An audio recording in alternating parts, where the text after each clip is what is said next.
Hello guys, आपका स्वागत है आपके अपने प्यारे चैनल रिमाइंडर क्लासेस में। गाइस, आज हम बात करेंगे अपने इतिहास की, यानी कि हम बिल्कुल आपको इतिहास के जो शुरू से हम आपको बताना चाहेंगे कि इतिहास को कैसे बांटा गया। यानी कि हम उस काल की बात करेंगे जिस काल में हमको लिखित साक्ष्य नहीं मिले हैं, यानी कि ओनली हमको जो साक्ष्य मिले हैं वो पुरातात्विक साक्ष्य मिले हैं। तो उसके हिसाब से हम गाइज आपको बताएंगे कि जो हमारे उसमें उस इतिहास को कितने काल में बांटा गया है और उसकी क्या क्या विशेषताएं रही हैं, उस हिसाब से हम बात करते हैं।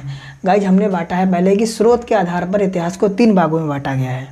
जो स्रोत हैं, क्या कौन कौन से हमको स्रोत मिले हैं और उन स्रोतों के हिसाब से इतिहास को 3 भागों में बांटा गया है। गाइज, पहला हमारा कौन सा है, जो पहला वाला जो हमारा इसमें टाइप है, यानी कि प्राग ऐतिहासिक काल है गाइज। उसके बाद ही हमारा आदि ऐतिहासिक काल है, फिर ऐतिहासिक काल है। अगर हम बात करें कि प्रागैतिहासिक काल में हमको क्या मिला, यानी कि कोई भी हमको लिखित साक्ष्य नहीं मिला और यहाँ से कोई भी हमको लिपि भी नहीं मिली। जब हमको कोई लिखित साक्ष्य नहीं मिलेगा तो कोई हमको लिपि भी नहीं मिलती है गाइज, ठीक है। तो यानी कि यहाँ पे कोई ऐसा साक्ष्य नहीं मिला है जिसको हम पढ़ पाएँ, ठीक है।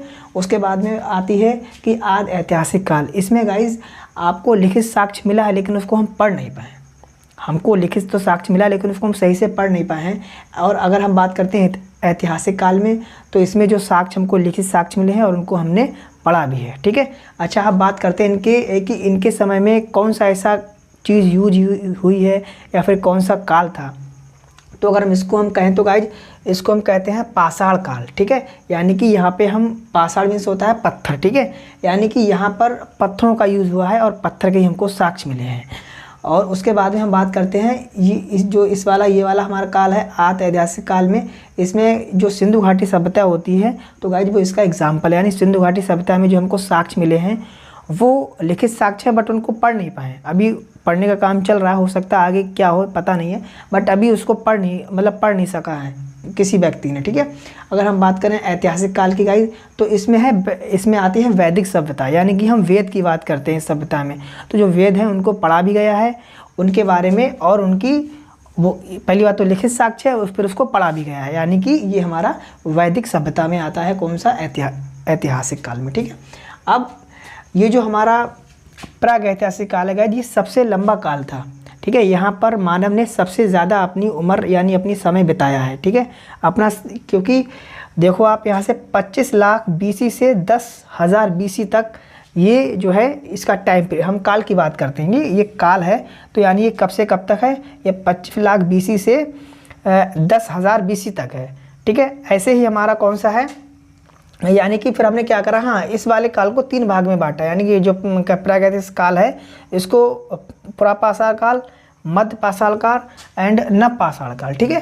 तो ये 3 भागों में बांटा है। इसमें भी जो पुरापाषाण काल है ये वाला, ये सबसे बड़ा काल है, ठीक है। इन तीनों काल में भी सबसे बड़ा काल है, यानी कि 25 लाख BC से 10,000 BC तक। फिर आता है मध्य पाषाण काल, इसमें हमारा है 10,000 BC से 4,000 BC तक, ठीक है गाइज। उसके बाद हमारा आता है नव पाषाण काल, ये हमारा है 10,000 BC से 1 BC तक, यानी कि 1,000 BC तक, ठीक है। इस तरीके से ये इनके काल रहा, इनका टाइम पीरियड रहा, ठीक है। फिर हमने क्या करा, क्योंकि ये सबसे लंबा काल था तो इसको 3 भागों में बांटा गया है। एक हमारा है पूर्व पाषाण काल, एक है मध्य पुरापाषाण काल और एक है हमारा उच्च पुरापाषाण काल। यानी कि इतना लंबा होने की वजह से इसको 3 पार्ट में डिवाइड करा है। हालांकि इनको नहीं करा क्योंकि ये इतने लंबे नहीं थे। मानव ने अपना सबसे ज़्यादा समय यहीं पर बिताया है, ठीक है। फिर क्या बात होती है लक्षण की, कि इनके गुण और लक्षण क्या क्या थे, ठीक है। तो जो इस काल वाले जो व्यक्ति थे, जो भी मानव थे, तो उनमें वो कैसे थे, वो आंखें टक थे। आंखें कट का मतलब होता है, यानी आंखें टक का मतलब होता है शिकारी। वो मतलब वो शिकार करते थे, ठीक है। या फिर और क्या था उनका गुण, खाद्य संग्राहक, यानी खाद को वो संग्रह करते थे, ठीक है। यहाँ पर कृषि पशुपालन बिल्कुल नहीं था, इनको कृषि पशुपालन का बिल्कुल ज्ञान नहीं था। तो ये चीज़ें यहाँ पे क्या था, खाली ये सिर्फ इंसान को मार के खाते थे, ठीक है। खाद्य संग्राहक अपना करते थे, ठीक है। उसके बाद में आता है मध्य पाषाण काल। इसमें गाइज क्या हुआ, ये आंखें टक तो थे ही, यानी कि शिकारी तो थे, खाद्य संग्राहक भी थे, लेकिन उसके साथ में क्या हुआ कि यहाँ पर थोड़ी पशुपालन ये करने लगे, ठीक है। ये थोड़ा इनमें गुण डेवलप हुआ कि ये पशुपालन करने लगे। इन्होंने फर्स्ट जो जानवर पाला वो क्या था, कुत्ता। ये क्वेश्चन भी आता है हिस्ट्री में, अपने उसमें या नाम ऑब्जेक्टिव में, कि पहला मानव ने कौन सा जानवर को पाला, यानी पालतू पशु बताइए, तुम्हारा कुत्ता है, ठीक है। अच्छा, अगर हम बात करते हैं नवपाषाण काल की, इसमें देखो गाइज कृषि भी होने लगी, फिर पशुपालन भी हो रहा था पहले से ही, और स्थायी निवास भी आ गया। देखो गाइज, जैसे ही इंसान ने, जैसे मानो यहाँ पर उसने अपने इंसान मतलब पहले उसने क्या करा, मानव ने कोई भी जानवर पालतू बनाया, फिर उसने क्या करा, उससे फिर पाल के खाली रखना थोड़ी है, उससे फिर कृषि करने लगा। जब वो कृषि करेगा तो कहीं पे रुकेगा तो स्थायी निवास तो करेगा, ऐसा थोड़ी चलते चलते खेती करेगा। तो यानी फिर उसने निवास अपना शुरू कर दिया।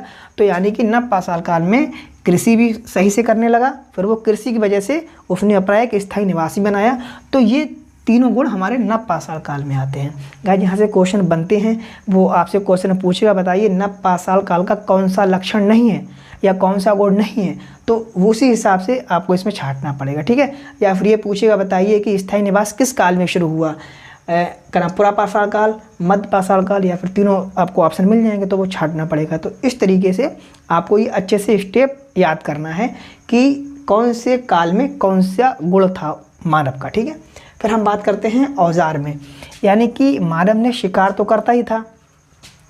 अब शिकार करता था तो वो शिकार कैसे करता था, किस औजार से करता था, तो यानी कि जो औजार थे वो उसके पत्थर के, यानी कि पाषाणकार है पूरा, तो वो पत्थर के बने हुए थे, ठीक है। यानी कि पत्थर, भाई जो क्वार्टजाइट होता है ये भी पत्थर होता है, शल्क है, लेड था, उसके बाद में वो भी कैसे थे, ये बड़े पत्थर के औजार थे, ठीक है, बड़े टाइप के खूब बना रखे थे इसने।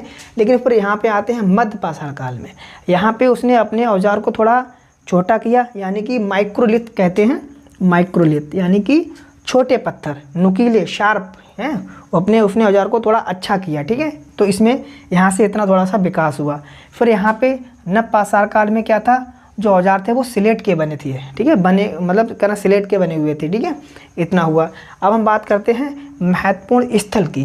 गाइस, यहाँ से क्वेश्चन जरूर बनते हैं, ठीक है। तो स्थल आपको बहुत अच्छे से पता होना चाहिए कि कौन से काल के कौन से स्थल हैं, ये पूछे जाते हैं। हमें ऑप्शन में मैच करने के लिए आ जाते हैं, पूरी 4 मिल जाएंगे शहर, फिर उसका काल होगा तो उसके हिसाब से। जैसे कि जो महत्वपूर्ण स्थल है कौन से, हमारा पहला अतिरमपक्कम। अतिरमपक्कम जो है ये हमारा पुरापाषाण काल का एक स्थल है, जो कहाँ मिला, तमिलनाडु में था, ठीक है। फिर आता है हथनौरा। हथनौरा कहाँ है गाइस, ये एमपी में है, ठीक है। तो यहाँ से क्या हुआ, पहली बार मानव की खोपड़ी के साक्ष्य मिले हैं यहाँ से, ठीक है। ऐसे ही हमारा आता है भीमबेटका, यहाँ से शैल चित्रकारी के साक्ष्य मिले हैं, ये कहाँ पे है, एमपी में, ठीक है। हथनौरा और भीमबेटका दोनों कहाँ है, मध्य प्रदेश में है। और हथनौरा से हमको मानव खोपड़ी के साक्ष्य मिले हैं, और भीमबेटका से शैल चित्रकारी के साक्ष्य मिले हैं, ठीक है। ऐसी एक और इसका स्थान है होसंगी, ये कहाँ है, कर्नाटक में है, ठीक है। तो गाइज इससे यानी कि इस काल में ये हमको स्थान मिले हैं डिफरेंट अपने एमपी, अपने मतलब स्टेट्स में, एमपी मिले, मध्य प्रदेश में, कर्नाटक में और तमिलनाडु में, इस टाइप के ये साक्ष्य हैं। यानी कि आपको याद करके रखना कि ये पुरापाषाण काल के कौन कौन से स्थल हैं अपने भारत में, ठीक है। भारत में यानी कि जो राज्यों में है वो भी आपको देखना है सही से, ठीक है। अब हम बात करते हैं मध्यपाषाण की। मध्यपाषाण काल में यानी कि चौपानी मांडो, ये एक स्थान अपने उत्तर प्रदेश में है, ठीक है। ऐसे ही सराय नाहर, ये भी उत्तर प्रदेश में है। अच्छा, उसके बाद में अब इसकी विशेषता क्या है सराय नाहर में, यानी कि एक साथ कब्र में 3 शव मिले हैं, ठीक है, इसका ये विशेषता है। ऐसी बागौर राजस्थान में है और आदमगढ़ मध्य प्रदेश में है। इन दोनों स्थानों से गाइज पशुपालन के साक्ष्य मिले हैं, ठीक है, क्योंकि यहाँ से क्या हुआ था, मध्यपाषाण काल में पशुपालन स्टार्ट हुआ। तो ये जो स्थान है जो जहाँ से पता चला कि इस काल में मानव ने पालतू जानवर बनाने लगे, यानी पशुओं को पालने लगा था, ठीक है। तो यानी कि यहाँ से मिले हैं। ऐसे ही आता है मैदहा। मैदा कहाँ, उत्तर प्रदेश में, ठीक है। यहाँ से गाइज आदमी व स्त्री के शव मिले हैं, एक साथ आदमी और स्त्री के शव मिले हैं, ठीक है। ये यहाँ से आपको ये इसके मध्यपाषाण काल के बहुत अच्छे से याद करने, यानी कि चौपानी मांडो, सराय नाहर, बागौर, आदमगढ़ और मैदा, ये 4-5 स्थान है, ये आपको याद करना है अच्छे से, ठीक है गाइज। उसके बाद में आता है नवपाषाण काल। इसमें कौन सा स्थान है, एक बुर्जहोम, जो कहाँ है, जम्मू कश्मीर में है, ठीक है। यहाँ से गाइज ये क्या साक्ष्य मिले हैं, गर्तवास, यानी कि जो मानव था वो गड्ढों में रह रहा था, ठीक है। उसके बाद में कब्र में मालिक के साथ जो कुत्ता था उसके साक्ष्य मिले हैं, ठीक है। उसके बाद में आता है चिरांद, ये कहाँ है, बिहार में स्थल है, ठीक है। उसके बाद में है कोंडी हवा। कोंडी हवा जो है ये अपने कहाँ, यूपी में है, ठीक है। तो यहाँ से चावल के प्रथम साक्ष्य मिले हैं। कोंडी, ये क्वेश्चन आता है कि चावल के नवपाषाण काल में चावल के साक्ष्य कहाँ से मिले हैं पहली बार, तो ये कहाँ से मिले हैं, कोंडी हवा से। ठीक है, ऐसे ही आता हमारा मेहरगढ़। मेहरगढ़ कहाँ है, बलूचिस्तान में। यहाँ से हमको पहली बार कृषि के साक्ष्य मिले हैं। ठीक है, और एक स्थान और है गाइज संघन कल्लू, ये भी एक स्थान है, ये भी आपको याद रखना है। यानी कि नवपाषाण काल के कौन से स्थल हैं, बुरजहोम, चिरान, कोंडी हवा, मेहरगढ़ और संघन कल्लू। ये गाइज आपको बहुत अच्छे से लर्न करना है, क्योंकि ये आ जाते हैं। जैसे मान लो आपको पूछ लेगा, बताइए नवपाषाण काल का कौन सा स्थल नहीं है। अब उसने 4 इसमें दे दिए, अब एक हो जा 3 दे दिए, एक होगा जो नहीं है, तो ये आपको पता होना चाहिए, तो आप आराम से छाड़ लोगे, क्योंकि ये ज़रूर आते हैं क्वेश्चन। ठीक है, आने वाले क्वेश्चन है ये। फिर आता है कि भाई खोज की बात करते हैं कि इस काल में कौन सी ऐसी खोज हुई जो पता चलता है, यानी कि इस समय आग की खोज हो गई थी, क्योंकि जो मानव था वो पत्थर से, मतलब पत्थर को पत्थर में रगड़ के आग का उसने आविष्कार कर लिया था। ठीक है, लेकिन उसको यूज करना नहीं आ रहा था, कैसे इसका उपयोग करना है। ठीक है, लेकिन हम आते हैं जैसे मध्यपाषाण काल में, इसमें उसने आग का प्रयोग करना भी सीख लिया था, कैसे उसको यूज़ करना है, उपयोग करना, वो उसने सीख लिया था। अच्छा, नवपाषाण काल में क्या हुआ, यहाँ पर पहिए का विकास हुआ। पहिए के विकास हुआ तभी, पहिए के विकास होने तभी फिर क्या है, हल का यूज़ हुआ। भाई पहिए में तो मतलब हल में पहिए तो लगते हैं, तो फिर वो चीज़ फिर उससे बढ़िया से खेती भी, कृषि भी अच्छे स्तर पे करने लगा मानव। तो ये सारा इस तरीके से मानव का विकास हुआ है। ठीक है गाइज, हम अब आपको ये हमारी वीडियो ख़त्म है, यानी कि जितना था हमने आपको बता दिया गाइज। ये आप इसका स्क्रीनशॉट ले लीजिए या फिर अपनी कॉपी पे नोट कर लीजिए।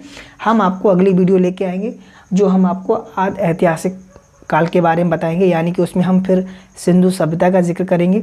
और हो सकता है अभी आपको क्लियर नहीं दिख रहा हो, लेकिन नेक्स्ट टाइम में हम आपको अच्छे से बताएंगे, अच्छे से क्लियर लिखेंगे। अभी पहली वीडियो है तो आप इसको थोड़ा सा कोऑपरेट करें गाइज।